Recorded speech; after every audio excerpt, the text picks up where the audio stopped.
Madame, Monsieur, bonsoir. Merci de vous joindre à nous. Le président de la République honore les champions algériens médaillés aux mondiaux de para-athlétisme à New Delhi, d'athlétisme à Tokyo, au championnat arabe de basketball au Bahreïn, ainsi que l'équipe nationale de football qualifiée pour la 5e Coupe du Monde 2026.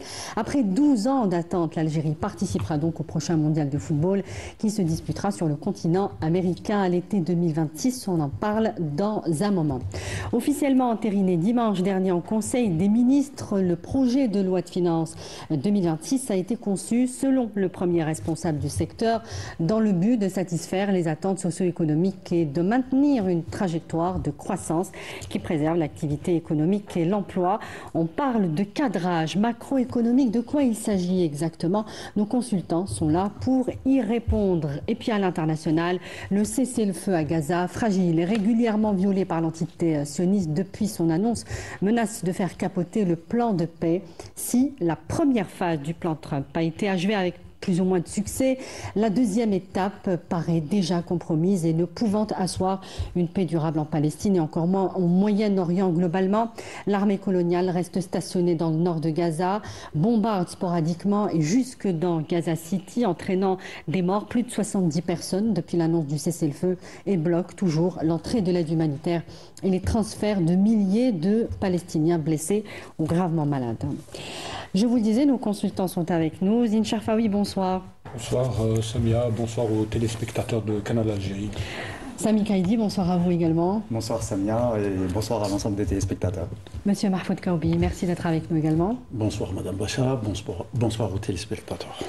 Alors, ce soir, on reçoit aussi un de nos collègues, on va dire tout simplement, c'est Hakim Tchloud qui est avec nous, journaliste sportif à Canal Algérie, animateur des émissions. Bonsoir Hakim, merci d'être avec nous. Bonsoir Samia, c'est un plaisir d'être parmi vous la première fois dans une émission d'actualité, on va dire politique. C'est sérieux là, attention. Le sport qui s'invite, le sport qui s'invite dans la politique, bon, il a toujours été présent, mais bon, le sport est là. C'est vrai. Bonsoir. Alors justement, on va commencer avec vous. Je voulais qu'on revienne d'abord sur cette cérémonie qui s'est déroulée donc hier au Palais du Peuple. Le président a reçu donc les athlètes, parce qu'il faut le dire, on va parler effectivement beaucoup de cette 5e qualification, mais ces athlètes en e-sport qui ont réalisé de grandes performances, il faut le souligner, au championnat du monde et qui s'est déroulé en Inde, les mondiaux aussi de Tokyo, et l'équipe nationale de basketball à Bahreïn qui a donc remporté le championnat arabe. Un mot donc sur la volonté, la détermination aussi incroyable de ces athlètes qui défient toutes sortes d'obstacles. Ils sont à la fois inspirants et source de fierté évidemment. Vous savez, quand on est un petit peu boosté par la première personne donc, de l'Algérie qui est le président de la République, M. Abdelmadjid Tebboune, qui insiste et qui a toujours insisté sur le développement de la jeunesse, sur l'aide à la jeunesse, le développement du sport, le développement de tout ça et surtout mettre en avant la jeunesse algérienne depuis son intronisation comme président de la République en 2019. Donc il a toujours insisté sur donner la chance à tous ces jeunes. Aujourd'hui, le président n'aura aucune occasion quand il s'agit de très très bons résultats pour féliciter, honorer cette jeunesse algérienne. Aussi, voilà, encourager cette jeunesse algérienne qui rend fière l'Algérie, toute l'Algérie, rend fière toute l'Algérie. On a vu chez les handicapés au championnat du monde handisport, toutes ces médailles rapportées par cette partie donc de la population, ces sportifs qui sont quand même handicapés, qui ont toujours honoré l'Algérie. De l'autre côté, la Coupe arabe, pour la 2e fois consécutive pour le basketball, également en terre qatari, les Algériens sont partis et ils ont décroché ce trophée tant convoité par plusieurs pays, en plus l'Algérie. On sait que le basketball algérien, il a perdu un petit peu de son aura depuis quelques années. Là, il revient crescendo, il revient tout doucement. Et là, ils sont en train de prouver, ces jeunes sont en train de prouver qu'ils sont capables, quand on leur donne les moyens, d'être sur le haut, on va dire, sur le toit du monde, sur le toit de l'Afrique, ils sont toujours présents. Et puis, la cerise sur le gâteau, comme vous l'avez dit, c'est cette 5e qualification de l'Algérie à la prochaine Coupe du Monde 2026 qui sera aux États-Unis, au Canada et au Mexique. C'est un honneur, 12 ans après. On avait déjà parlé de la Coupe d'Afrique des Nations qu'on avait attendu pendant 29 ans, ce 2e titre africain qui a été décroché en 2019. On attend peut-être 2027-2025, le mois de décembre prochain, peut-être pour un 3e trophée. Pour la Coupe d'Afrique des Nations qui débutera donc le mois de décembre prochain. À partir du 12 décembre prochain. Juste avant de revenir, parce qu'on va détailler un petit peu sur cette qualification à la Coupe du Monde, mais justement, président, cette cérémonie, vous parlez justement d'efforts et de moyens qui ont été mise en place peut-être pour les autres sports. Peut-être on avait, vous me confirmerez si, ou pas si je me trompe, on avait tendance à axer sur le football. Peut-être dans le passé. On axe toujours. Mais c'est vrai que ces sports aujourd'hui, diverses disciplines, qui rapportent comme ça, enfin des athlètes qui rapportent des médailles, c'est pas courant. C'est qu'il y a eu des efforts, il y a eu des moyens qui ont été les moyens, ils sont là. consentis. Si on prend comme exemple, regardez un petit peu le nombre d'infrastructures qui ont été mises en place, qui ont été construites depuis quelques années. C'est vrai qu'actuellement, on parle beaucoup de stades, puisque c'est des stades, pratiquement des stades mondiaux, reconnus mondialement, les stades qui ont été construits. Aux normes, donc. Voilà, aux normes mondiales. Le stade de Barraqi, Miloud Hetfi à Oran, le stade de Tizi Ouzou, le stade de Aït Ahmed de Tizi Ouzou. Il y a encore d'autres stades qui sont en construction, qui vont bientôt être livrés dans le sud du pays. L'Algérie investit énormément. C'est vrai qu'on ne peut pas faire plaisir à tout le monde. On ne peut pas investir dans toutes les disciplines. Il y a certaines disciplines qui manquent forcément de beaucoup de moyens, comme par exemple, je vais parler d'athlétisme, qui a été à l'honneur avec donc Hassib Aboulmarqan, Nourdine Morsli, qui ont été champions du monde, champions olympiques. C'est vrai que l'athlétisme maintenant souffre un petit peu, puisqu'il n'y a pas beaucoup de terrains où on peut pratiquer. Donc l'athlétisme... Donc il faudrait mettre encore plus de moyens. Encore plus de moyens pour les autres sports, parce qu'on a aussi le handball, on a été 5 fois champion d'Afrique, il ne faut pas l'oublier, en handball. Le basketball, on était à un certain moment, l'Algérie était parmi les meilleures équipes sur le continent africain, dans le temps, je parle donc l'ancienne équipe de basketball. Aujourd'hui, ces disciplines ont peut-être perdu un petit peu, faute de moyens, faute d'infrastructures, et surtout faute de moyens, parce que le sport aujourd'hui demande énormément d'argent. Il faut le dire, il faut pas se voiler la face. Plus qu'avant. Plus qu'avant. Et en plus, il rapporte énormément d'argent. Oui. Parce que les activités sport, l'activité, l'organisation d'événements sportifs rapportent énormément aux États. C'est pas facile d'organiser une Coupe d'Afrique. Donc c'est une forme d'investissement finalement. C'est un gros investissement qui peut rapporter énormément quand on sait comment on investit, comment est-ce qu'on utilise cet argent, comment est-ce qu'on prépare cet événement. Si on investit beaucoup, on peut gagner beaucoup. Donc ça va de pair. Je vais demander son avis à M. Kaoubi, parce que M. Kaoubi est financier, mais il a un regard assez global sur le sport. Oui, tout à fait. Donc il y a une dimension purement économique et financière qui est présente de plus en plus dans le sport. Actuellement, à titre d'exemple, les plus grands clubs au monde sont cotés en bourse. Je parle de la bourse de Londres, par exemple, donc une des bourses les plus dynamiques. Quand on voit les clubs aussi au Moyen-Orient, au Qatar, par exemple, et quand on voit toute la dynamique, prenant le club de la capitale française, donc qui est pratiquement financé par des fonds qataris principalement et qui est coté et qui tout à fait actuellement il y a une dynamique de financement. Le sport est de plus en plus attractif pour les capitaux. Ceci démontre tous les sports, pas que le football. Tous les sports. Et donc il y a un volet marketing, il y a un volet image, il y a un volet aussi publicité qui est important et que actuellement on parle d'industrie du sport. Donc pour vous dire que le sport n'a plus uniquement sa dimension purement sportive, mais il a une dimension économique. C'est pas d'ailleurs toujours bon, non. Non, mais il faut assurer le financement. Tout à l'heure, on parlait d'infrastructures, c'est surtout d'avoir des connexions pour que ce n'est pas uniquement le budget de l'État, ce n'est pas uniquement le contribuable qui supporte le financement, mais que les logiques économiques, l'image, maintenant il faut modérer, tempérer, il ne faut pas aussi que l'aspect financier prennent le dessus sur le sport. Mercantile prend le dessus sur... Vous savez qu'il y a aussi une économie qui travaille en collaboration directe avec le sport, c'est le tourisme. Oui, il y a le tourisme sportif, effectivement. Ces collaborations, c'est inévitable. Si on fait du sport, on fait automatiquement du tourisme, parce qu'on découvre un pays, on découvre des régions, on découvre bien sûr des traditions, on découvre plein de choses grâce au sport. Alors justement, moi je vais poser la question à Azine. À quel point aujourd'hui le sport, lorsqu'il est mis en avant, lorsqu'il est encouragé, lorsqu'il est donc financé, à quel point il offre finalement une image gratifiante du pays à l'international?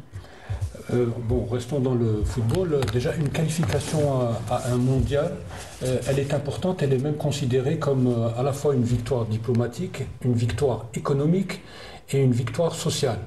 Donc la victoire sociale, on devine, il est facile de deviner en quoi ça consiste. C'est un moment d'allégresse, un moment de communion, un moment d'union. Donc ça raffermit les liens entre les différentes composantes sociales d'un pays. Victoire économique, lorsque votre équipe nationale se qualifie à un mondial, il y a des répercussions, des retombées économiques importantes. C'est les dérivés, c'est les maillots des joueurs, c'est des contrats, c'est de la publicité, c'est des contrats publicitaires, etc. Et en même temps, victoire diplomatique, lorsque votre équipe se qualifie à un mondial, votre drapeau va, si vous voulez, être visible. Va être visible pendant un mois dans les stades. Bon, ici, on parle de la Coupe du Monde en Amérique du Nord. Donc votre drapeau sera visible pendant un mois. Et si votre équipe se qualifie aux différentes étapes, c'est encore du pain béni. Et la Fédération internationale de football verse de l'argent aux fédérations participantes. Et plus votre équipe avance dans le tournoi, plus vous recevez de l'argent qui va vous permettre de financer le développement du sport, de financer le développement de la jeunesse et la construction d'infrastructures. En fait, c'est un élément de soft power. Et ce n'est pas par hasard que certains spécialistes en sciences politiques parlent de géopolitique du football. Aujourd'hui, on se bat pour organiser des compétitions internationales. Ça peut être les Jeux Olympiques, ça peut être des compétitions d'athlétisme, des coupes d'Afrique de handball, de basketball, etc.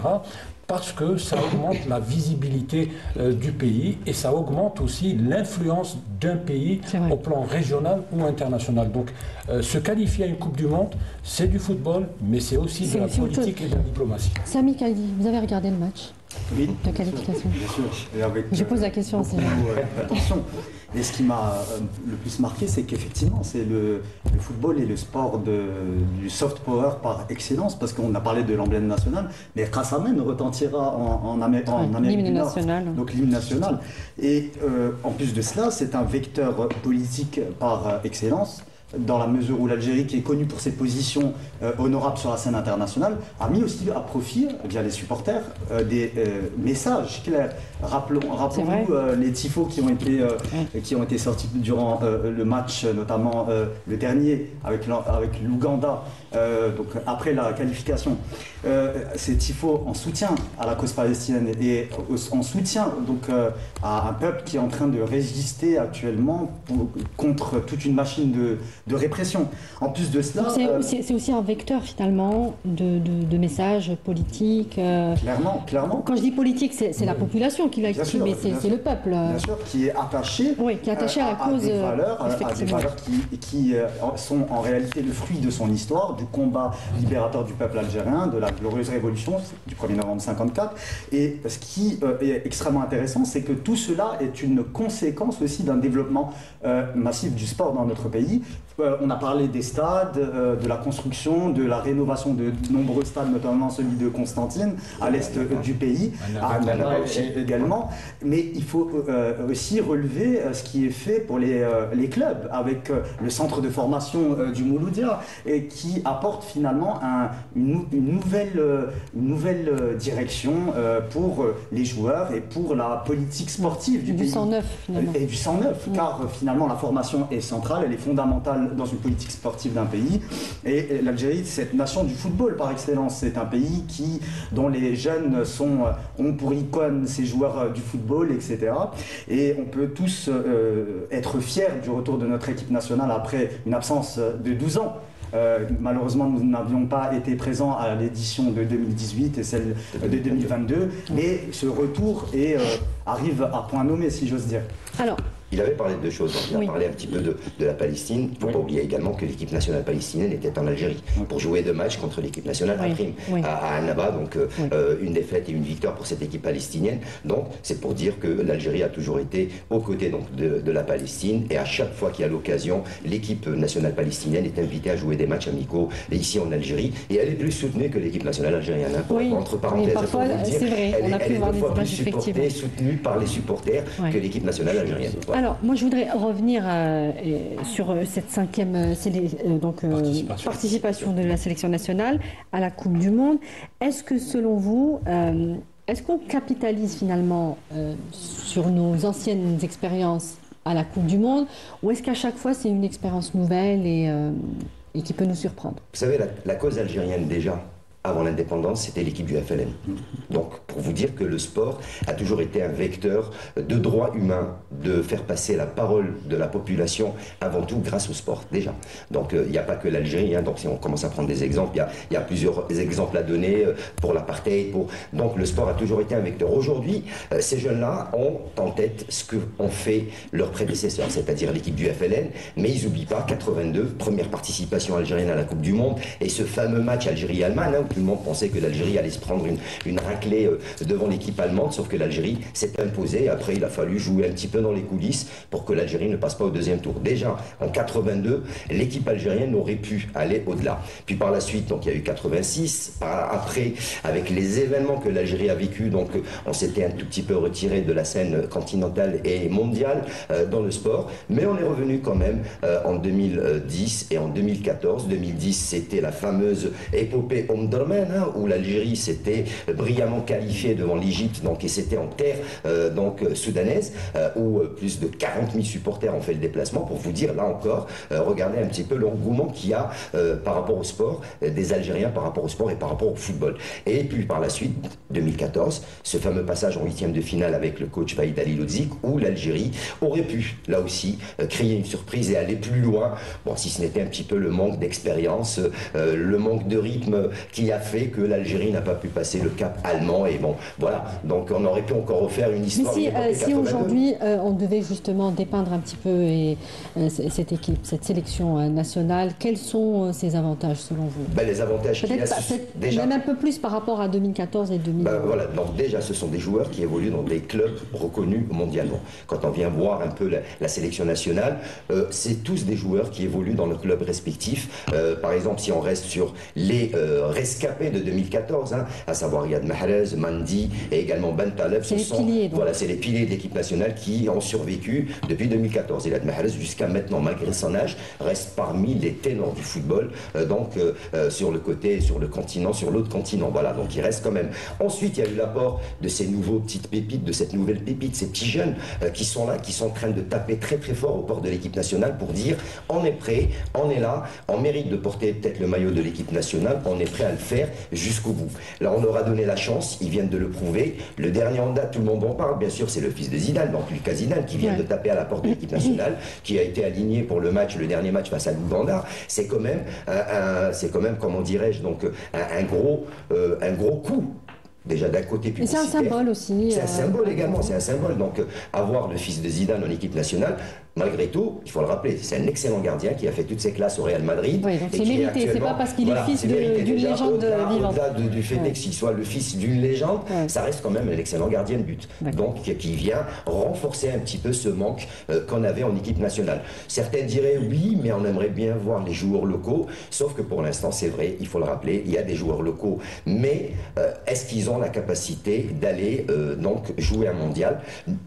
Je ne pense pas. Parce que pour l'instant, il faudrait que nos jeunes qui jouent dans le championnat national, il faudrait d'abord qu'on commence déjà par être parmi les meilleurs sur le plan continental avec les clubs. C'est-à-dire en Champions League africaine, en Coupe de la CAF. Commencer d'abord par prendre ses titres, par s'imposer sur le plan continental. La Coupe africaine sera un test, c'est ça? C'est un gros test, c'est le premier test. C'est le premier test. Déjà le coach Vladimir Petkovic est en train de... Il a un gros problème. C'est le problème des riches. Il a beaucoup d'argent, il ne sait pas quoi choisir. Voilà, pour choisir les joueurs, il va avoir un gros souci. D'ici jusqu'au mois de décembre, il aura une fenêtre donc FIFA à partir du mois de novembre où normalement donc il y a 2 matchs qui seront au programme, 2 matchs d'application, de préparation pour qu'ils puissent finaliser la liste des joueurs qui seront sélectionnés pour la Coupe d'Afrique des Nations. Et même après la Coupe d'Afrique des Nations, il y aura certainement une autre sélection qui sera faite pour le mondial, parce qu'après il faudra voir quel est l'état physique des joueurs, l'état mental, l'état physique des joueurs. Parce qu'ils ont des engagements. Voilà, ils ont des engagements avec leur club, mais il y a aussi le fait qu'ils peuvent être blessés. Donc au dernier moment, on peut se blesser en football, dans le sport, on peut se blesser au dernier moment, même si on est parmi les premiers, on peut se blesser, un petit bobo nous empêchera d'aller jouer une Coupe d'Afrique ou une Coupe du Monde. Bon, alors... On ne leur souhaite pas. On ne leur souhaite pas, évidemment, surtout pas.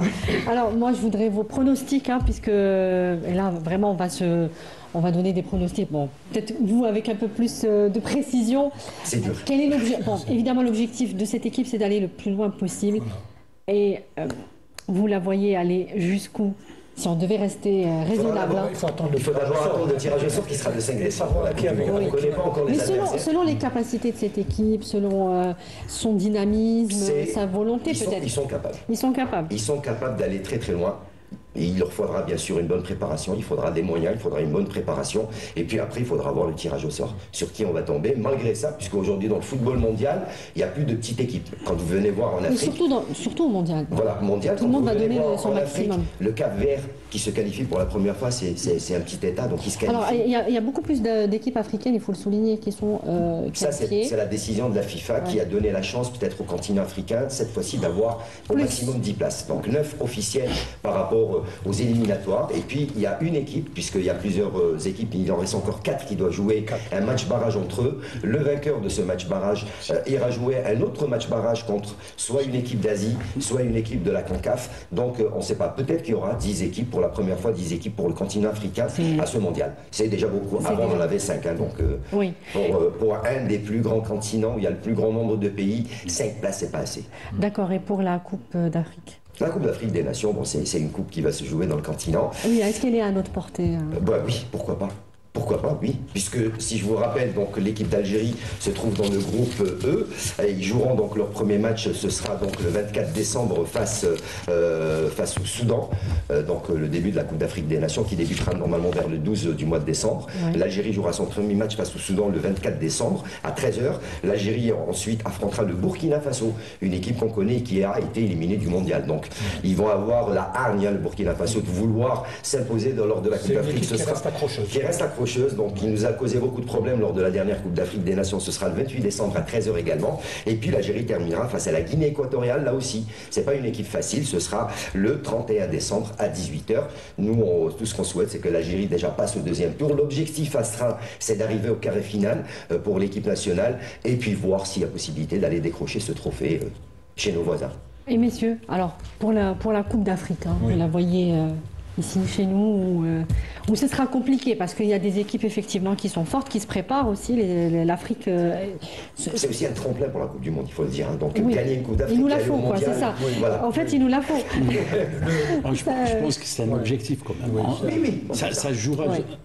En Afrique du Nord, je pense qu'on a la capacité de la ramener. On peut rater une Coupe d'Afrique et aller loin dans une Coupe du Monde, c'est pas interdit. D'ailleurs, Hakim apprenait que certaines équipes s'étaient qualifiées, n'arrivaient pas donc à se qualifier pour la Coupe d'Afrique et se sont qualifiées pour le Mondial. C'est étonnant quand même. Il y a certaines équipes qui ne se seront pas qualifiées en Coupe d'Afrique mais qui seront au Mondial. Voilà. Et chaque match, chaque compétition a sa vérité. C'est vrai. Le seul élément de doute, c'est que contrairement aux années 80, par exemple, où l'équipe nationale avait le temps de se préparer, elle était en stage, elle était en stage permanent parce que les joueurs étaient sur place. Des joueurs locaux, donc ils jouaient tout le temps ensemble, ils étaient tout le temps ensemble, etc. Ils jouaient contre des sparring partenaires de très grande qualité. Exact.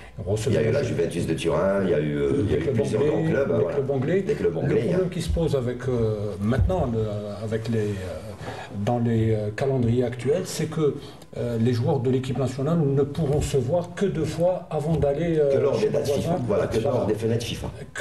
Et là, beaucoup d'observateurs s'accordent à dire que l'équipe est bonne, mais qu'elle gagnerait à jouer encore davantage pour être encore meilleure. Et c'est en étant meilleur que l'on peut effectivement aller loin dans une compétition.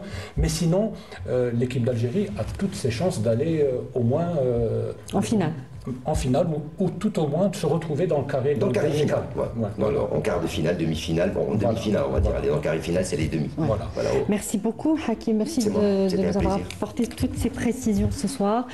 Et puis, votre émission, c'est le dimanche à partir de 18h, Canal Foot, en compagnie de Sarah Berbel et bien sûr nos consultants. On sera là présents pour reparler encore une fois de l'équipe nationale et bien sûr des objectifs de cette équipe nationale. On va les suivre, même nous, on va les suivre. Forcément. Là, il va y avoir du repos durant tout ce mois d'octobre. Ça va être à partir du mois de novembre où il y aura les dates FIFA et là on va recommencer à parler puisque c'est là où on va commencer à préparer la Coupe d'Afrique des Nations. Eh bien, on leur souhaite évidemment beaucoup de succès. Merci Hakim, on va vous libérer. Merci beaucoup. À une prochaine fois. Il n'y a pas de souci, on est là. N'hésitez pas à revenir. Il n'y a pas de souci. C'était un plaisir. Merci beaucoup. C'est moi. On va passer donc à la deuxième thématique qu'on a prévue ce soir, ce projet de loi de finances officiellement entériné, je vous le disais en début d'émission. Dimanche dernier, en Conseil des ministres, la PLF 2026 a été conçue selon le premier responsable du secteur pour satisfaire les attentes socio-économiques et maintenir une trajectoire de croissance qui préserve l'activité économique et l'emploi. On va donc commencer par parler avec vous, Monsieur Kaoubi, évidemment, de le contexte international instable, de géostratégie, et tout ça a été souligné. En quoi, aujourd'hui, il a impacté la rédaction de cette PLF, de ce projet de loi de finances? Oui, tout à fait. La loi de finances est un acte de prévision. Donc, il doit prendre en considération l'environnement aussi bien interne, donc national, qu'international. Et comme l'environnement international est marqué encore une fois par des incertitudes, la guerre commerciale entre les États-Unis et la Chine et ses effets donc sur tout l'environnement économique mondial.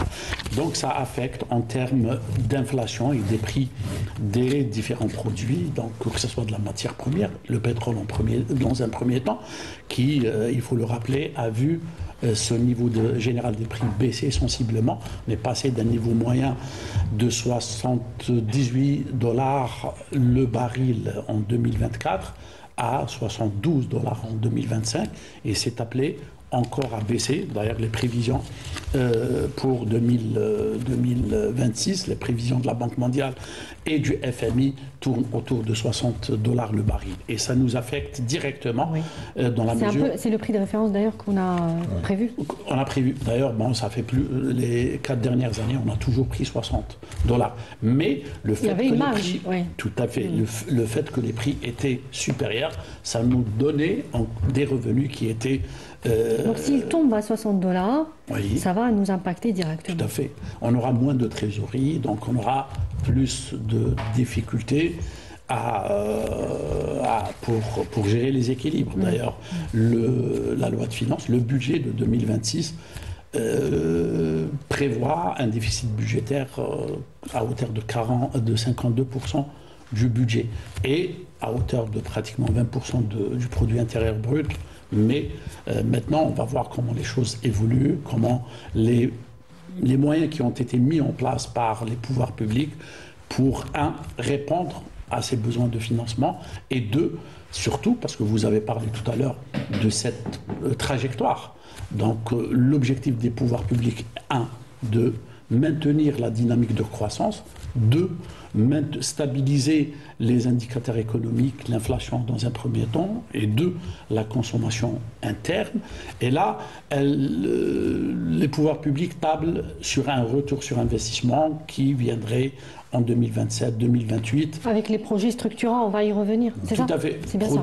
Non, mais c'est surtout la croissance du secteur agricole, l'industrie aussi. Alors, c'est principalement l'agriculture, tout à fait. Ce qu'on comprend qui va porter donc un peu l'économie nationale. Tout à fait, parce que seule la croissance permet de régler les problèmes d'une économie. Donc, en produisant plus, 2, en créant de l'emploi, et 3, en permettant à l'État d'avoir plus de ressources fiscales dans la durée. Et donc, vous voyez, le déficit, il ne faut pas le prendre dans un sens très strict, il faut le voir dans le cadre d'une dynamique et dans le cadre d'une trajectoire. C'est ça qu'on appelle le cadrage macro. Le cadrage, justement, parce qu'on prévoit, on a une prévision qui s'étale sur 3 ans. D'ailleurs, on parle de 2026-2028. Et l'appréciation donc, des projections doit se faire en fonction des différents indicateurs qui sont prévus durant les 3 ans. Et puis, il y aura toujours moyen de corriger. Oui, il y a des ajustements.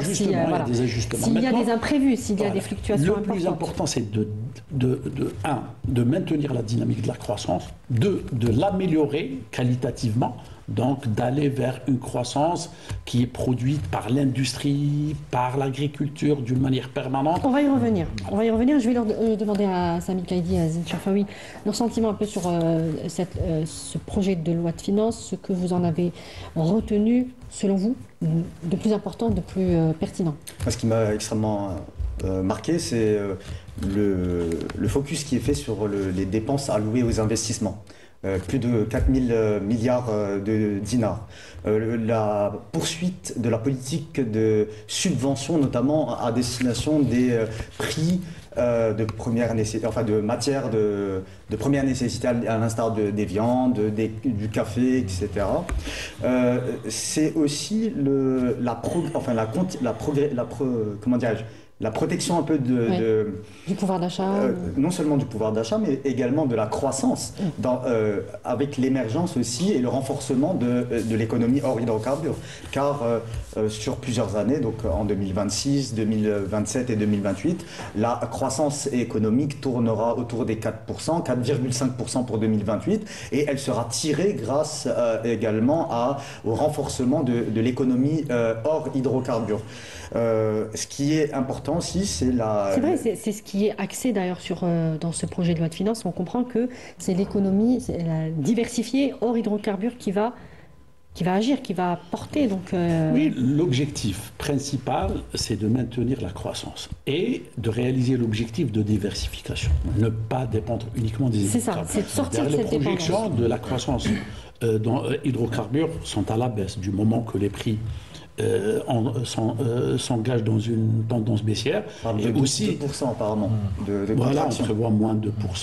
Et puis, en moyenne, au moins, ça sera une stabilisation. Parce que la part des hydrocarbures exportés va diminuer durant les 3 prochaines années. Et 2, les prix aussi vont baisser. Ce qui fait que le secteur des hydrocarbures ne sera pas... Alors pourquoi? Il faudrait expliquer pourquoi la part des hydrocarbures... Parce que la consommation locale augmente, tout simplement. Donc ce qui nous interpelle aussi. Moi, je suis d'accord avec Samy sur cet aspect soutien des prix, etc. Mais aussi il y a des enjeux, des équilibres et des ajustements qu'il faut prendre par anticipation pour ne pas subir le coût des déséquilibres d'une manière brutale après. Donc la consommation augmente, la consommation locale des ménages. Des ménages. Donc l'électricité, le gaz, l'électricité qui est produite principalement par la transformation du gaz. Donc le carburant aussi qui consomme énormément de notre production. Donc la part qui est exportée, cette consommation intérieure, vient gréver sur la partie qui est exportée. Donc les quantités exportées vont diminuer et les prix aussi du baril, du mois pour 2026 et 2027, vont tourner, dans les meilleurs des cas, entre 60 et 65 dollars. Et cette notion de rationalisation de la consommation, elle est présente aussi dans la PLF?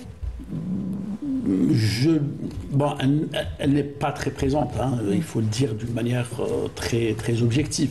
Il y a un travail qu'il faut faire. Je pense que les pouvoirs publics tablent sur une numérisation sur 2027 pour atteindre peut-être cette rationalisation. Revoir un petit peu, parce qu'il y a un élément de révision des prix éventuellement ou de réorientation de la logique et du système de subvention pour qu'il soit plus juste, le ciblage, plus équitable. On va en parler, effectivement. Donc ça, c'est un élément important.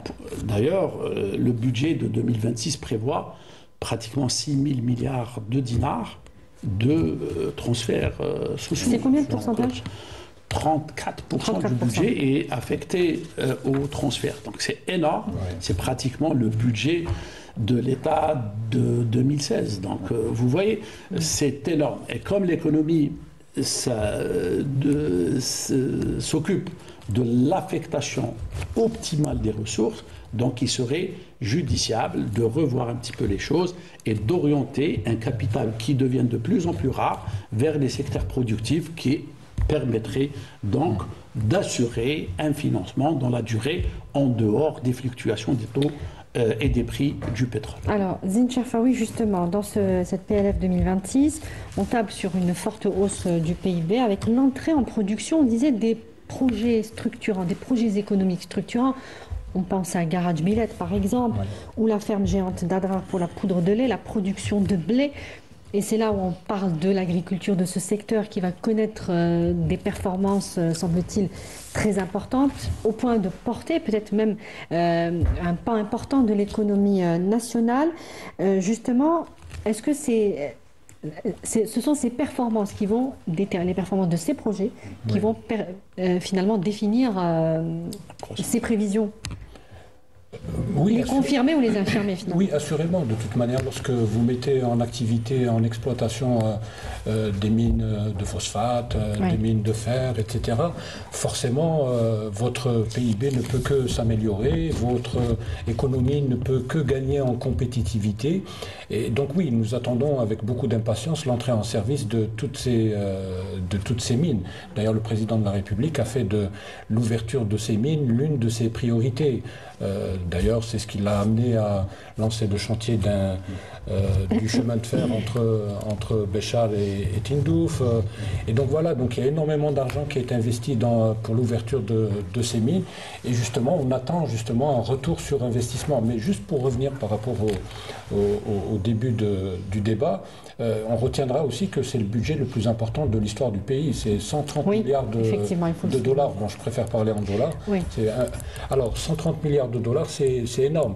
Et lorsque Mahfoud disait tout à l'heure que une loi de finances, c'est cette capacité à prévoir le plus de choses possible, on sent que cette loi de finances, elle est aussi soucieuse, regardante vis-à-vis de ce qui se produit à l'échelle internationale, de la recomposition à laquelle on assiste, elle se déroule pratiquement sous nos yeux.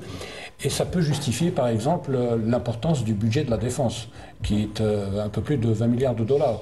Lorsqu'on regarde le nombre de menaces que nous avons aux frontières, lorsque l'on regarde l'incertitude qui caractérise le monde aujourd'hui, on peut très aisément comprendre pourquoi le législateur ou les autorités ont décidé d'allouer un budget aussi important, par exemple, au secteur de la défense.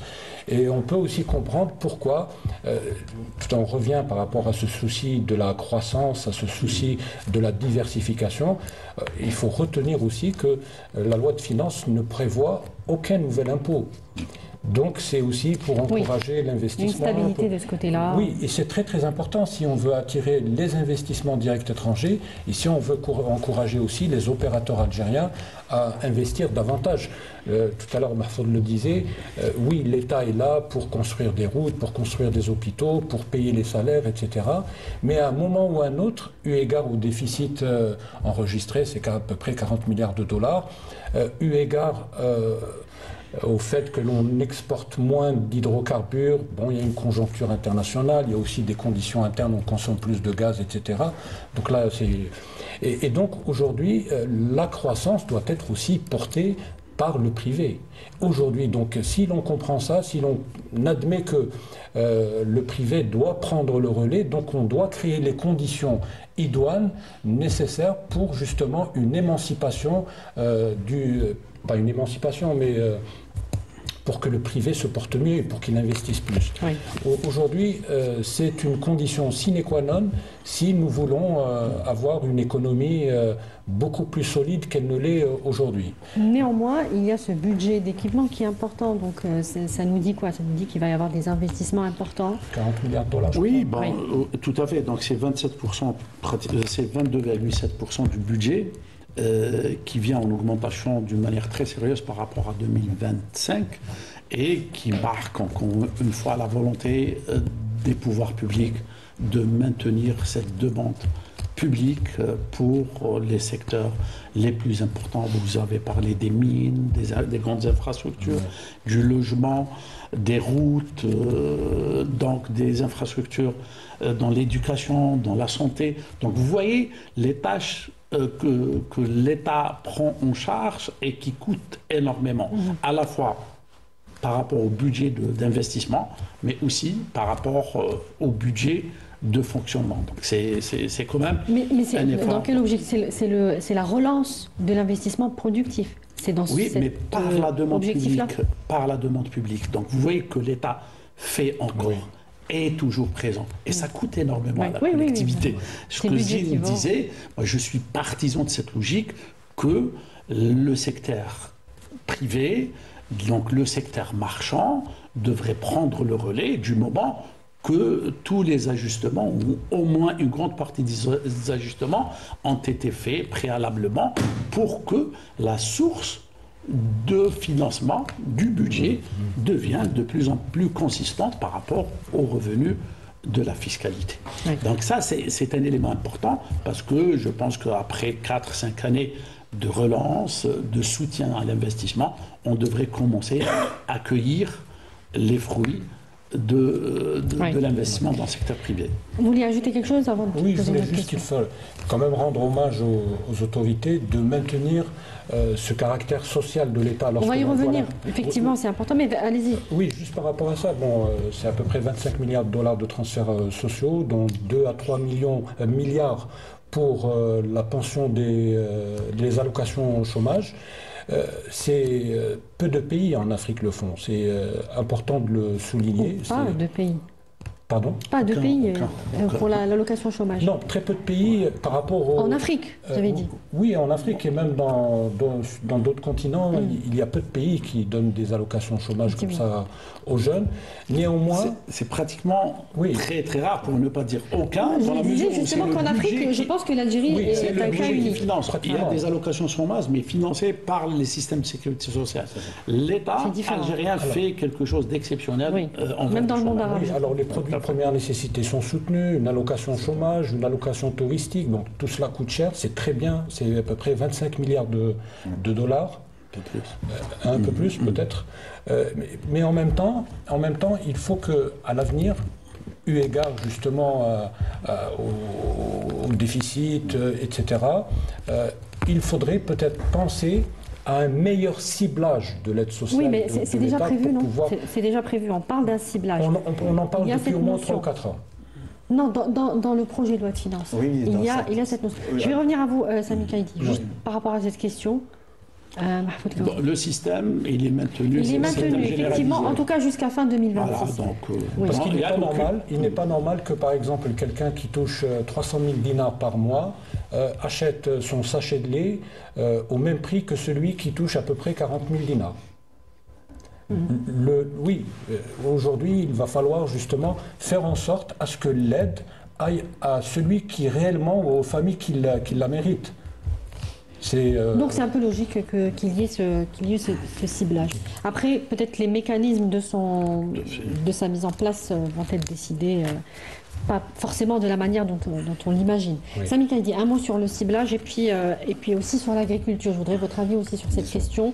L'agriculture qui va donc, je le disais, porter le secteur économique en général, avec ce qui est prévu dans ce projet de loi de finances, c'est un record de 62 millions de quintaux dans la production céréalière. Donc c'est principalement cette filière qui va porter le secteur et le secteur va porter l'économie. Ouais. Alors, concernant les ciblages, il y a un axe qui est orienté sur les secteurs prioritaires, à l'instar de la santé, de l'éducation, etc., avec beaucoup plus d'investissements orientés sur cela.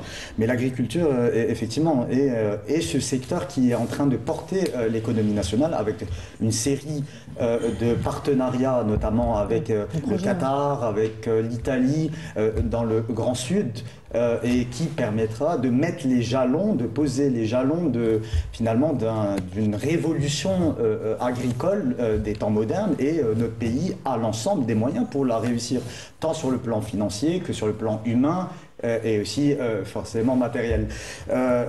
Au-delà de cela aussi, la PLF inscrit d'autres mécanismes intéressants et qui pourront aussi soutenir l'agriculture. C'est les dispositions qui vont soutenir les startups, et forcément on a pu voir le rôle joué par les startups et par les micro-entreprises pour développer l'agriculture dans le sud du pays. Également, par rapport à la PLF, il y a aussi toutes ces mesures pour lutter contre les fraudes, pour lutter également contre la corruption, et ça va apporter aussi une plus-value incontestable, notamment en ce qui concerne un meilleur ciblage. Donc c'est à travers la numérisation. À travers la numérisation et d'autres mécanismes également. D'autres mécanismes qui vont pouvoir soutenir tout cela.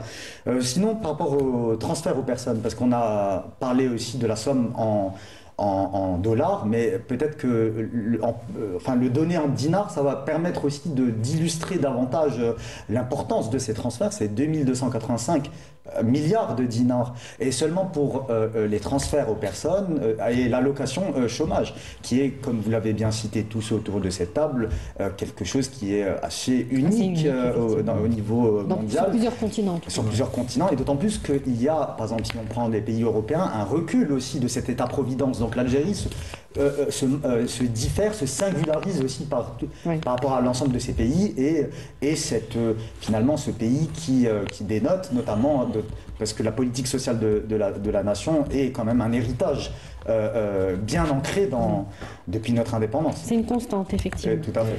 Aziz Chafaoui, vous vouliez ajouter quelque chose? Oui, alors quand on analyse le budget, alors les recettes, c'est à peu près, on est dans les 8 000 milliards de dinars.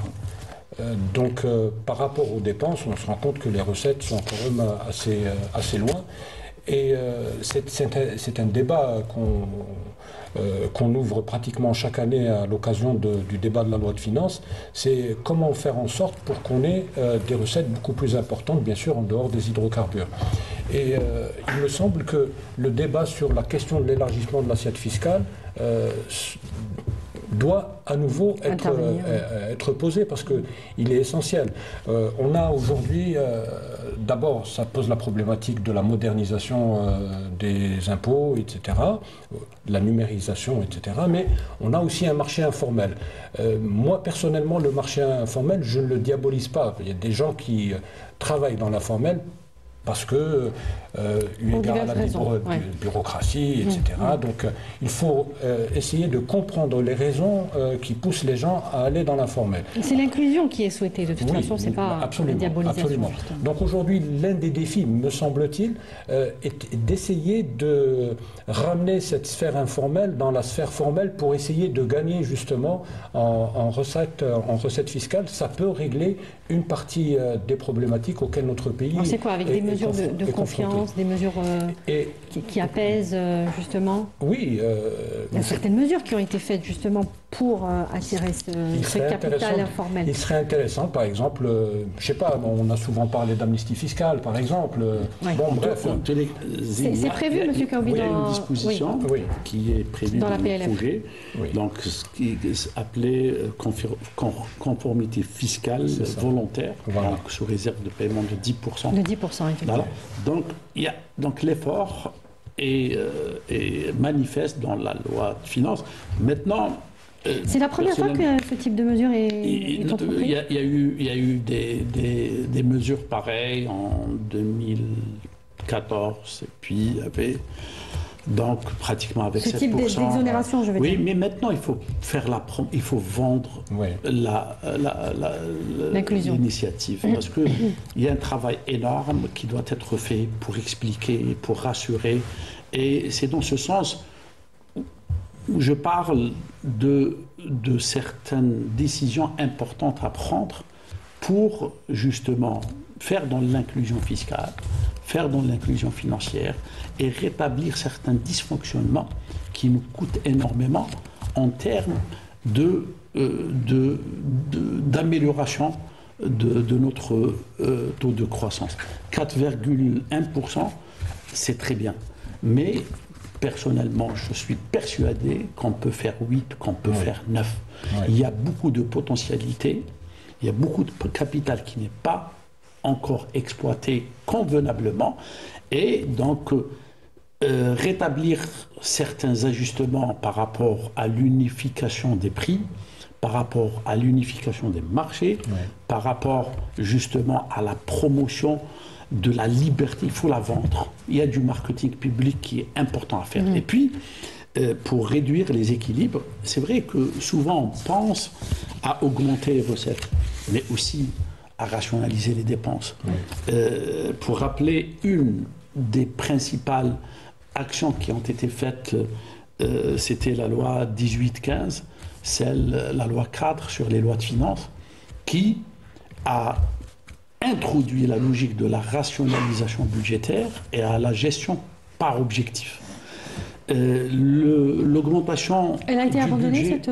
Oui, elle a été mise en application à partir de 2020 déjà. Mais elle n'est pas abandonnée. Elle est non, maintenue. elle devrait nous procurer d'autres éléments d'appréciation de la gestion publique. Parce que 17 000, que le budget augmente, ce n'est pas ça le problème. Mais c'est surtout que les résultats soient réalisés avec la meilleure efficacité et dans le cadre de l'efficience la plus totale.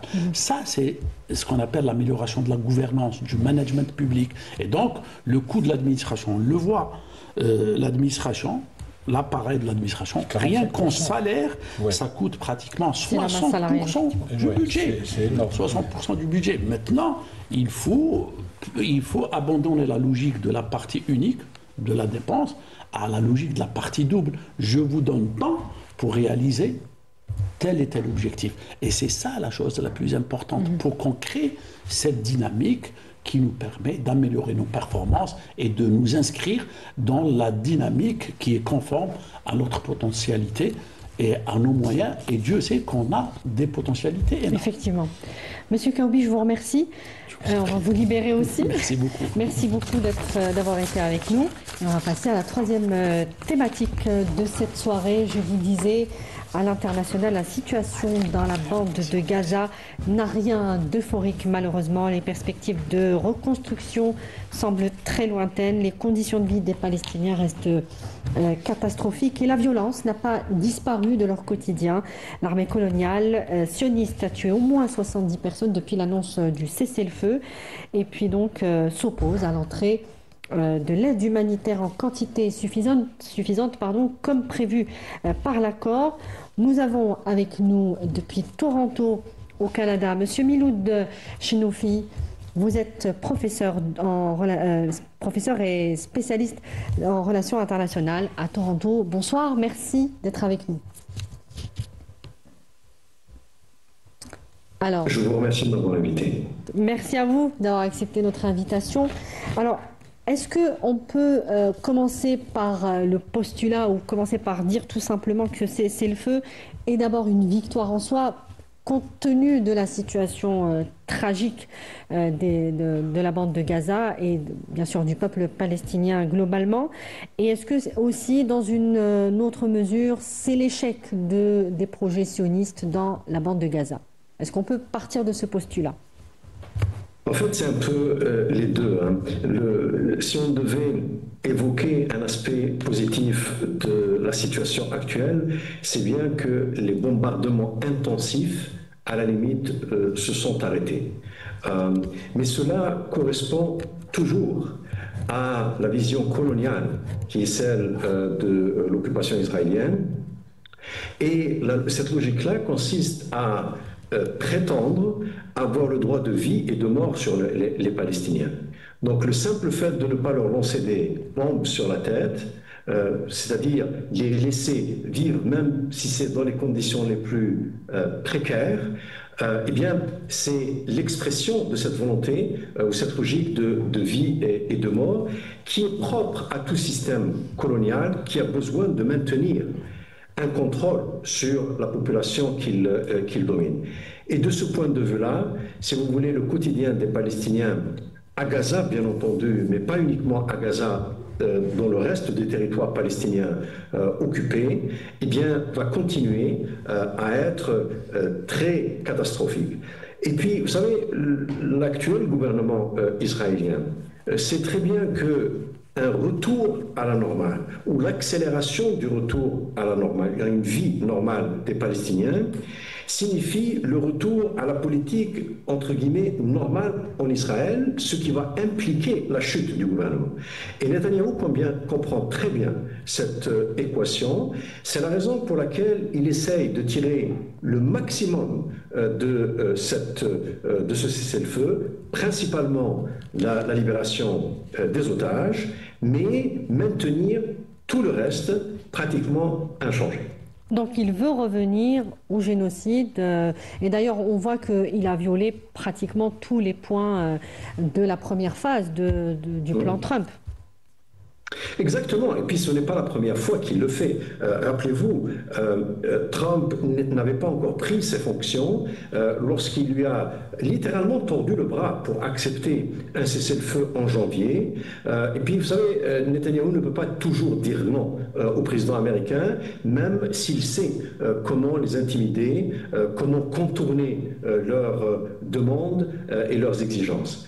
Et vous rappelez-vous, quelques temps plus tard, juste après l'obtention de la libération d'un certain nombre d'otages, eh bien, c'est lui-même qui a pulvérisé le cessez-le-feu. En faisant quoi? Eh bien, en reprenant les bombardements, mais aussi en installant, si vous voulez, la famine comme arme de guerre, ce qui est déjà un crime de guerre aux yeux du droit international.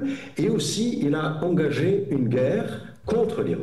Tout cela, justement, pour pulvériser l'accord de cessez-le-feu qui prévoyait des négociations de la fin de la guerre. Ouais. Donc, il existe des antécédents de Netanyahou pour dire qu'il n'y a absolument aucune intention chez lui de mettre en œuvre ce que le président Trump a dit peut-être un peu trop hâtivement, peut-être naïvement dans sa conférence de presse à Washington, à savoir que ce dont il s'agit, ce n'est pas uniquement d'un cessez-le-feu, mais d'une paix et d'une stabilité globale dans la région et durable. Mais justement, et de ce point de vue-là, ça va être très difficile à réaliser. Mais justement, on voit bien que le président américain ne veut plus de ce génocide. Ça pèse aussi sur l'opinion publique aux États-Unis.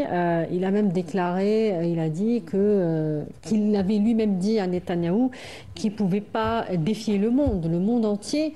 Et rejette et absolument contre ce génocide effroyable. Et donc, on comprend bien que les États-Unis en ont un peu marre de ce comportement. Donc, on voit mal comment l'entité sioniste pourrait, ou précisément Netanyahou, pourrait aller encore vers la reprise des bombardements. Ou est-ce que ça vous semble quand même possible ? Peut-être pas un retour au même type d'opération militaire qui ressemblerait à, entre guillemets, une guerre en bonne et due forme, puisque, en fait, ce dont il s'agissait, c'était véritablement d'une campagne génocidaire. Mais vous savez, les rapports entre Trump et Netanyahou sont médiés par un certain nombre de forces politiques aux États-Unis qui sont très favorables à Israël. Comme vous le savez, il existe aux États-Unis un lobby très fort pro-israélien, et ce lobby n'est pas fait uniquement de groupes de pression juives, mais contient aussi les fondamentalistes chrétiens, contient également toutes sortes de forces chez les démocrates et chez les républicains, des membres du Congrès dans les deux chambres qui sont favorables à Israël, peu importe ce que Israël fait.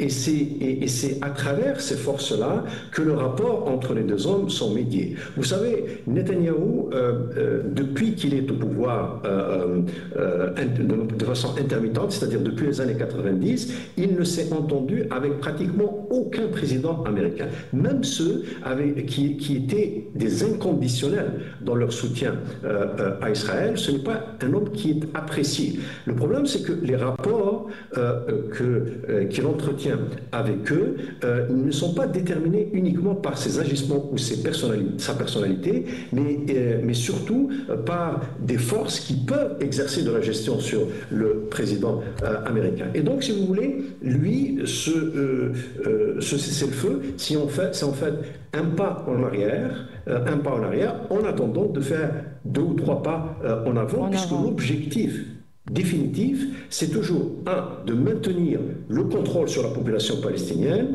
initier soit un nettoyage ethnique, soit un génocide, et continuer la colonisation. Donc, le projet global, il est entier. Et je ne crois pas que le président Trump soit en mesure de lui mettre un terme, en tout cas pas à court terme.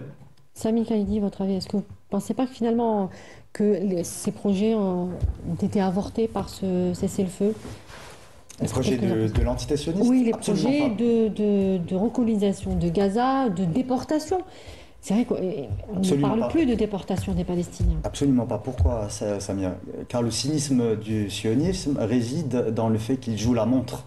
Et ils n'ont cessé de jouer la montre. Non, ce que prévoit l'entité sioniste, on le sait. Mais vu la conjoncture, qu'il y a eu ce sommet de paix à Sharm el-Sheikh, donc dirigé par le président américain, on voit mal ce retour en arrière. Mais comme le dit peut-être Meloud Chenofi, ça va être progressif. Bien sûr. Écoutez, le 19 janvier dernier, il y a eu un premier cessez-le-feu qui a été entamé et qui a été même signé entre le Hamas et l'antité-sioniste.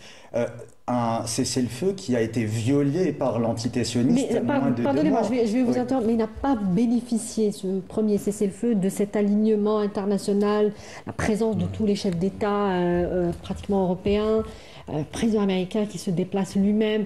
Ça a un sens quand même. Oui, effectivement, il y a quand même tout cet aspect des pressions internationales. Oui, voilà, c'est de la pression. Et bien sûr, je pense que c'est très juste. Le président américain Donald Trump a tordu le bras au boucher de Gaza, Netanyahou.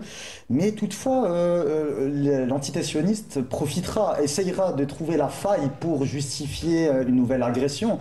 D'autant plus que le plan de Trump, de la première phase, était extrêmement intéressante. C'est une première phase réussie qui a vu un retrait de l'armée d'occupation de l'entité sioniste sur une ligne jaune, avec un contrôle de la bande de Gaza qui passe de 82% à 53%.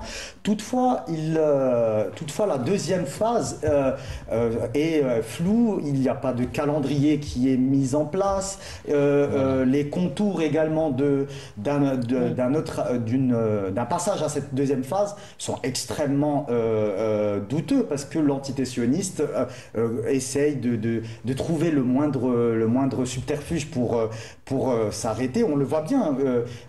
D'un coup, on entend parler sur d'un non-respect du Hamas des clauses, alors que c'est l'entité sioniste qui ne respecte pas ces clauses, car normalement le plan prévu par le président américain Trump prévoyait l'entrée de 600 camions par jour d'aide humanitaire. Aujourd'hui, ce ne sont que 300 camions qui rentrent, alors que les Nations Unies...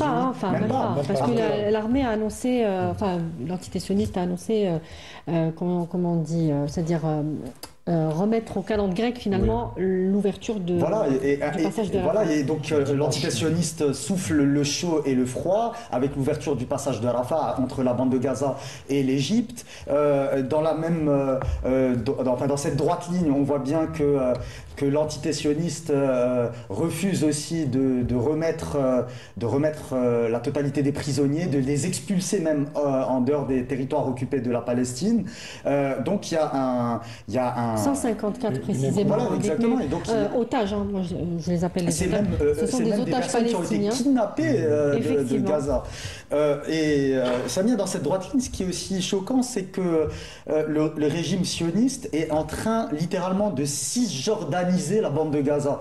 C'est en cassant la continuité territoriale et géographique de ce territoire, en imposant un contrôle d'une éventuelle comment dirais-je, un éventuel no man's land, c'est-à-dire grignoter encore davantage des territoires sur une bande terrienne assez conséquente, parce que ça représente à peu près 17% du territoire de la bande de Gaza, qui en réalité fait à peu près la superficie de la wilaya d'Alger, pour avoir c'est 364 km², exactement.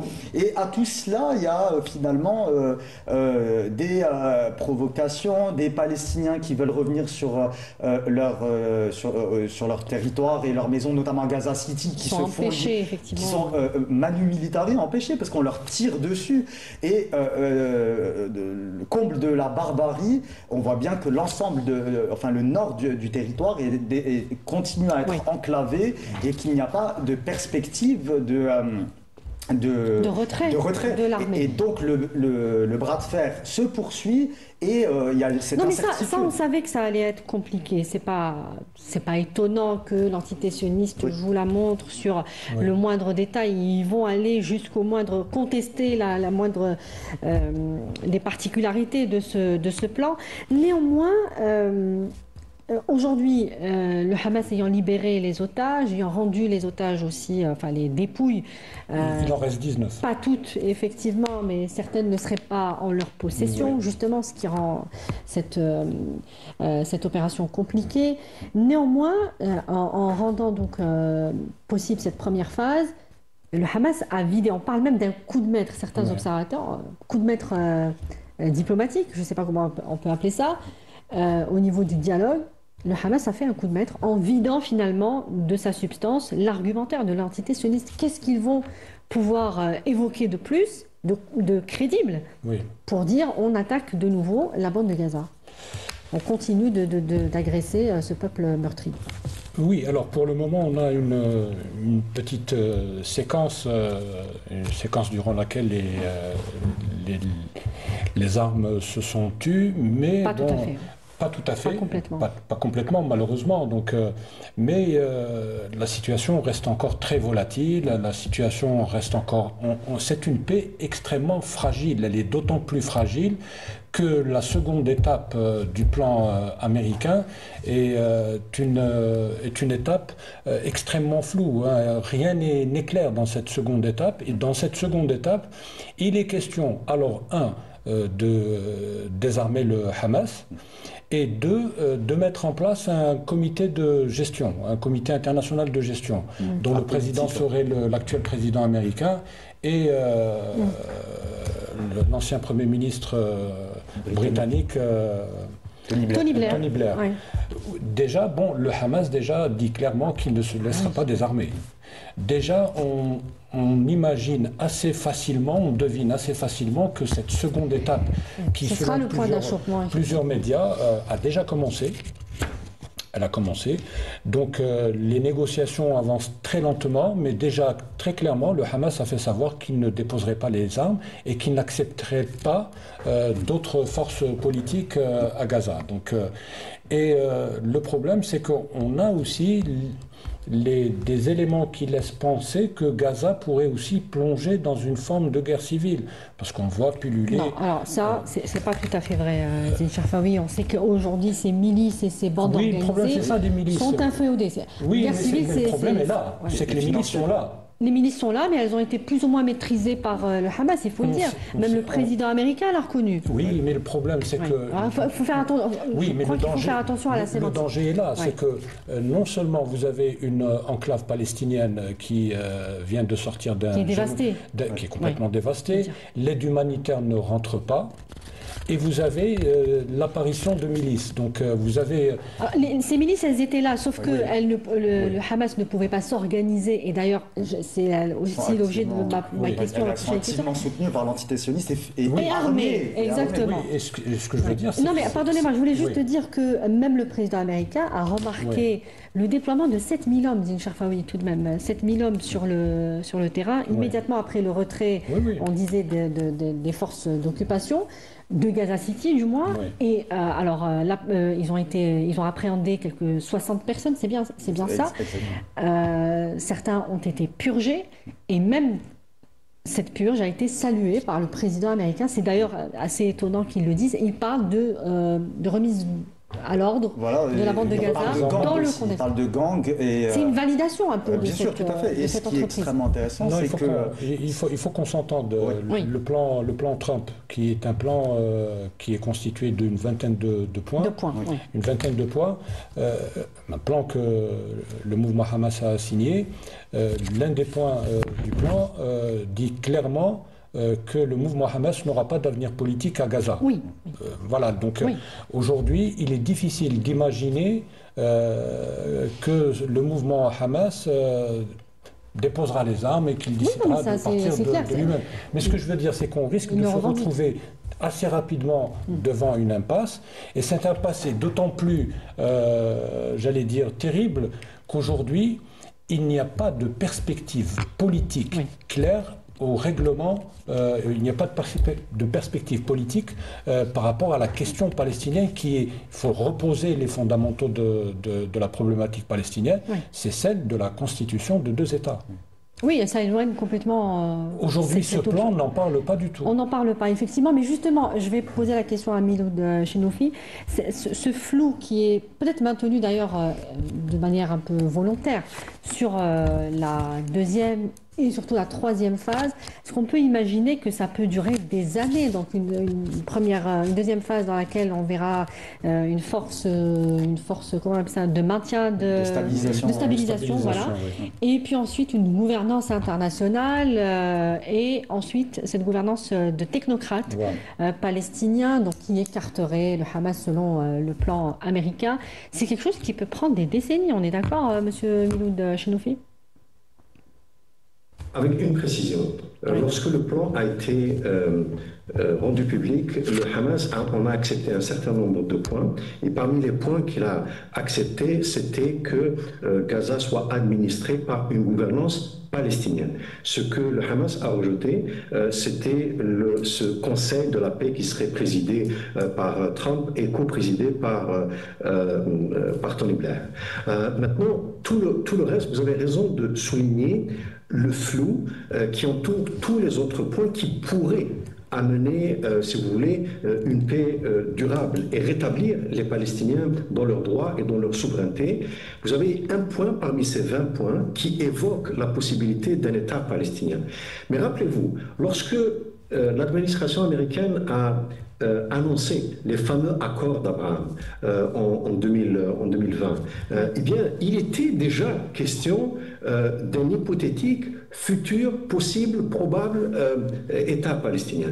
Qu'est-ce qui s'est passé par la suite? Eh bien, on a pris la normalisation entre Israël et un certain nombre de monarchies arabes. On a considéré ça comme étant une victoire qui incluait la marginalisation définitive de la question palestinienne.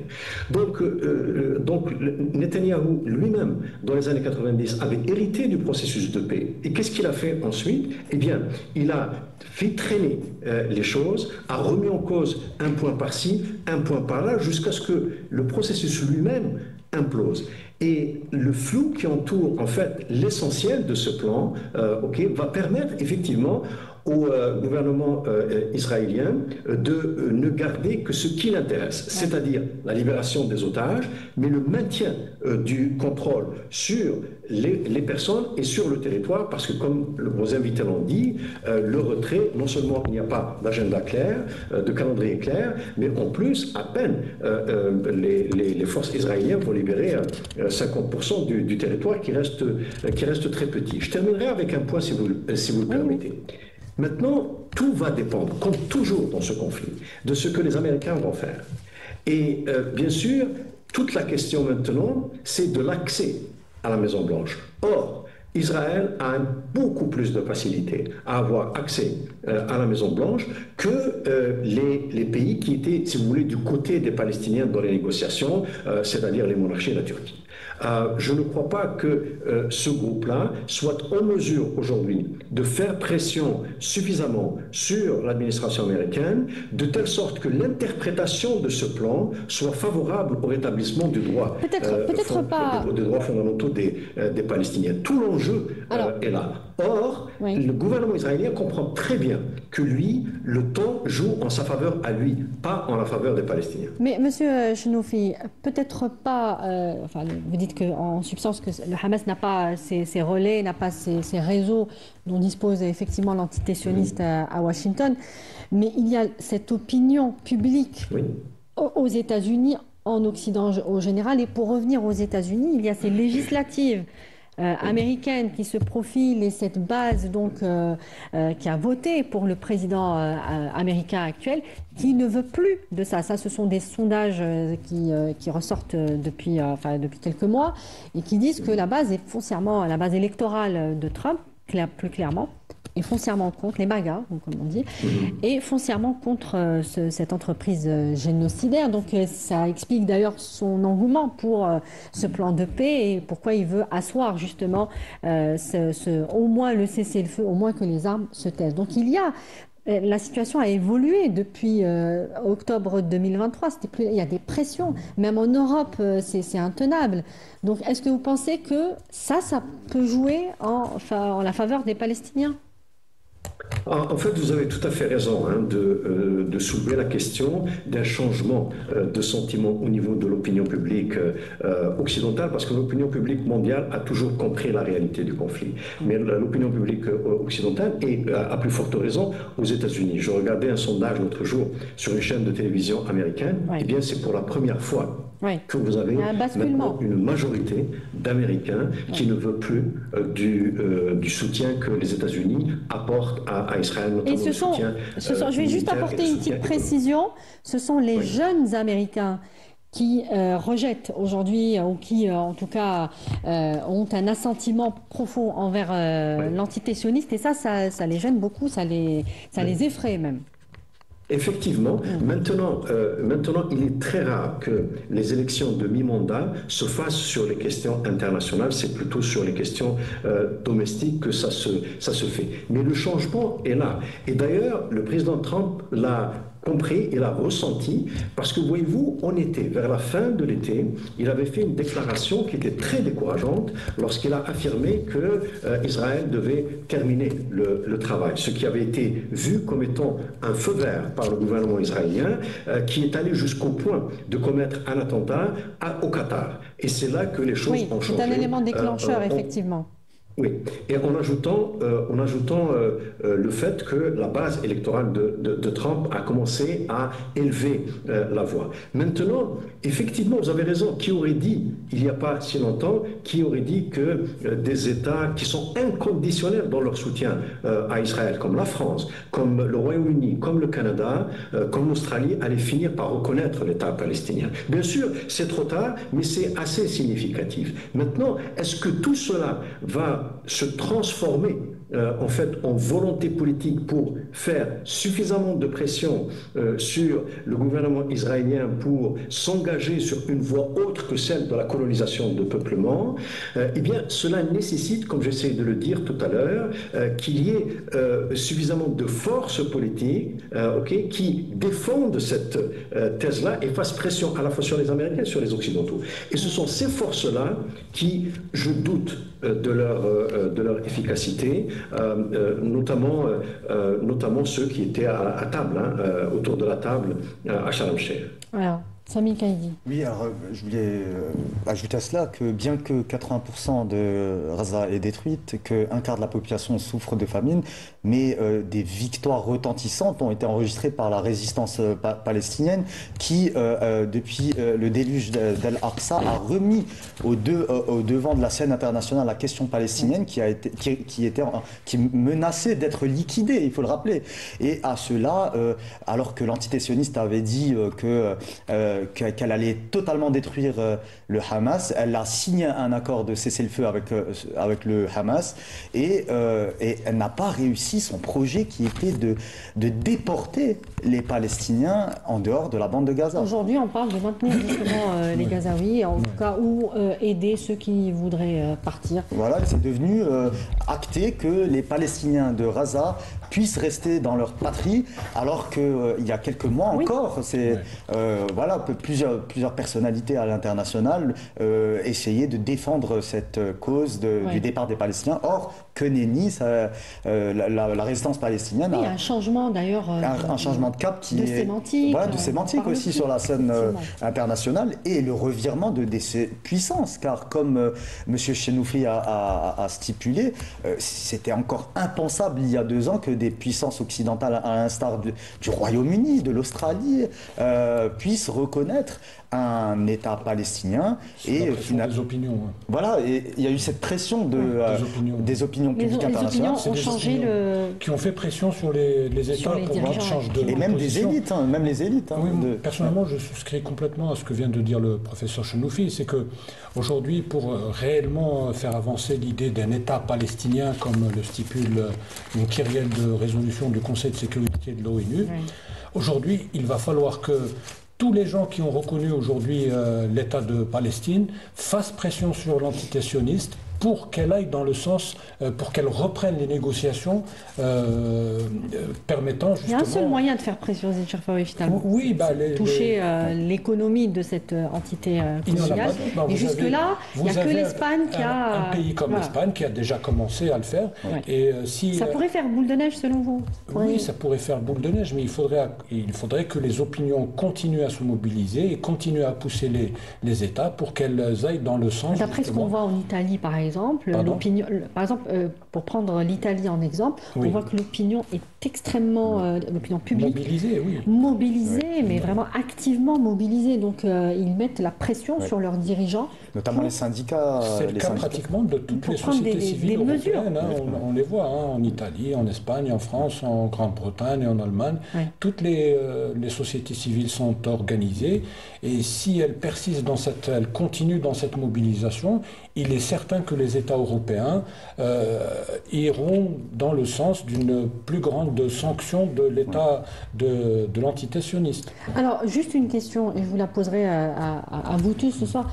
Donc, si le Hamas refuse de désarmer, refuse aussi cette gouvernance internationale qui n'a effectivement aucun sens, puisque finalement, ce qui est refusé dans ce plan de paix, c'est la souveraineté d'un État palestinien, tout simplement. Si on peut faire palestinien de décider, ce n'est même pas dans les cordes du Hamas. Et c'est ce que dit Hamas depuis le début. Évidemment. C'est-à-dire qu'il y aurait éventuellement des élections, et puis il y aurait le peuple palestinien pourrait élire ses propres dirigeants. Un mouvement unifié palestinien. Voilà. Et donc, s'il n'y a pas de gouvernance, s'il n'y a pas cette souveraineté, qu'est-ce qui peut se passer? Qu'est-ce qui peut se passer dans les semaines? Il risque d'y avoir encore des violences de la part de l'entité sioniste. Mais que peut devenir Gaza à moyen terme? Mais tous les scénarios sont possibles. Qu'est-ce qui vous paraît le plus possible, en tout cas, vu la configuration des choses? Moi, personnellement, je ne souhaite pas une reprise du génocide, parce qu'il faut appeler les choses par leur nom. Le peuple palestinien a énormément souffert ces 2 dernières années. C'est vivre 2 années sous les bombes, on n'imagine même pas, c'est terrible. On voit les images tous les jours défiler sur les écrans de télévision. Les Palestiniens il ne leur reste plus rien. Il ne leur reste plus Justement, même le projet de reconstruction n'est pas encore défini.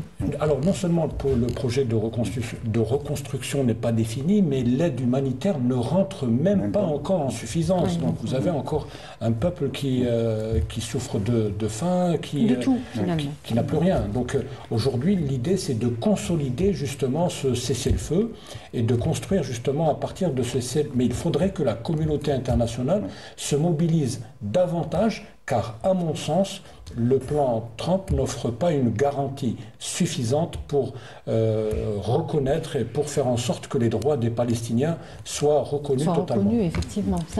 Vous abordez la question de la reconstruction. Elle est estimée par la Banque mondiale à 53 milliards de dollars. Et Gaza aujourd'hui, c'est 60 millions de grabats. Donc on voit bien la gravité de la situation. Concernant votre question sur l'avenir, moi je suis persuadé que même si dans le pire des scénarios, il y a un retour de la guerre et du génocide, la question finira avec l'indépendance de la Palestine, car finalement nul ne peut étouffer la volonté d'un peuple, et ça nous rappelle également notre glorieuse révolution avec autour des années 50, 57, 58, il y avait la volonté du colonisateur français de nous accorder finalement, d'accélérer un processus pour l'indépendance à condition qu'on renonçait à notre grand Sud, et finalement le colonisateur est un mauvais élève, il continue dans sa même logique, et ça dans les années 60 ça a terminé par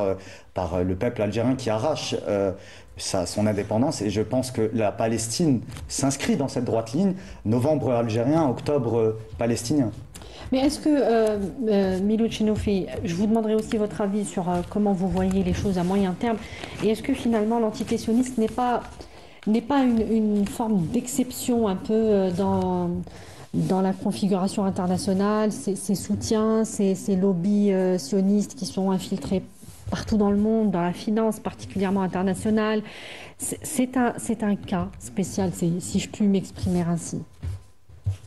Ce n'est pas faux. Pour répondre à la première partie de votre question, l'année dernière, en 2024, une étude d'une université américaine avait dit ceci. C'était au printemps, à peu près au printemps 2024, si la guerre devait s'arrêter à ce moment-là, eh bien, le nombre de Palestiniens qui allaient mourir entre le printemps et la fin de l'année 2024 allait être quand même supérieur au taux de mortalité normal qui aurait été à l'œuvre à Gaza s'il n'y avait pas eu la guerre. Et comme vous le savez, c'était déjà une situation très très difficile à cause du blocus. Je crois que, même si une étude similaire n'a pas été publiée récemment, je crois que la logique s'applique cette fois-ci. Le simple fait que les bombardements s'arrêtent, même si la tuerie se poursuit à une échelle moindre, eh bien, la souffrance des Palestiniens sur tous les plans, les décès, mais également les problèmes physiques avec le plus grand nombre d'amputés parmi les enfants au monde, les problèmes d'ordre psychologique, la question des orphelins, etc., va continuer. Donc, à très court terme, la situation des Palestiniens ne va pas s'améliorer de manière significative. D'où l'urgence que la solution soit globale, non pas un cessez-le-feu, mais une solution au conflit lui-même. Et on sait que la solution à ce conflit-là implique nécessairement la souveraineté palestinienne à travers un État. Et tout le problème, c'est comment y parvenir. Ce que vous avez évoqué il y a un instant explique en partie la difficulté avec laquelle la communauté internationale, dans laquelle il y a pourtant une convergence pour qu'il y ait une solution définitive à ce conflit, eh bien, n'y parvient pas parce que vous avez des acteurs clés comme les États-Unis et jusqu'à tout récemment la France, la Grande-Bretagne, etc., qui sont un véritable frein. Alors maintenant, vous posez la deuxième partie de votre question, elle nous amène à un sujet profond par rapport à cela. Vous savez, historiquement, on a soutenu le projet sioniste pour se débarrasser du problème, de ce qu'il considérait le problème juif par l'antisémitisme occidental, et en faire payer le prix à un peuple qui n'avait absolument aucune responsabilité, ni dans l'antisémitisme occidental, ni dans l'Holocauste des Juifs dans la Deuxième Guerre mondiale. Si vous voulez connaître le fond de la raison qui explique ce soutien inconditionnel, au-delà de la puissance des lobbies, eh bien, c'est cette avatar de la civilisation moderne et la civilisation occidentale qui réellement était tiraillée par l'acceptation des Juifs en Occident ou leur expulsion. Donc, si vous voulez, l'existence de l'État d'Israël représente aussi une façon d'expulser ce problème-là hors d'Occident. Donc ce qu'on soutient ici, ce n'est pas mu par une judéophilie, mais bien au contraire par le fait de dire que le problème maintenant, il est ailleurs, il n'est pas chez nous. Ça, malheureusement, c'était le projet fasciste en Europe durant la fin du 19e, début du 20e siècle. Et il y a aussi, évidemment, juste pour terminer là-dessus, le fait que cette entité sioniste représente et garantit certains intérêts dans cette région du Moyen-Orient qui ne sont pas négligeables, notamment pour les États-Unis et l'Europe. Merci beaucoup, Milou Chenofi. Merci d'avoir été avec nous. Je rappelle que vous êtes professeur et expert en relations internationales à Toronto, au Canada. Merci infiniment. Merci à nos consultants, Zine Sharfawi. Merci à vous. Et merci à Sami Kaidi. Merci beaucoup. Merci à vous de nous avoir suivis. On se retrouve la semaine prochaine. Excellente suite des programmes. Au revoir.